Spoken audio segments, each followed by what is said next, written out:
সুখবর সুখবর সুখবর। প্রবাসীদের জন্য ইকামা নবায়নের নিয়মে এলো যুগান্তকারী পরিবর্তন। বছরের পর বছর ধরে যেখানে প্রতি বছর নবায়ন করতেই হতো রেসিডেন্ট আইডি, এবার সে জায়গা চালু হলো একবারেই 5 বছরের মাকামা কার্ড।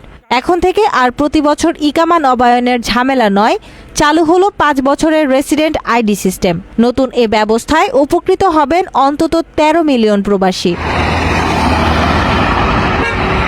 প্রতি বছর অফিসে গিয়ে লাইনে দাঁড়ানো, ফি জমা, ডকুমেন্ট সাবমিশন সবকিছুরই অবসান ঘটছে। এখন বেশিরভাগ কাজই করা যাবে আফসার অ্যাপ এবং অন্যান্য ই সার্ভিস প্ল্যাটফর্মে।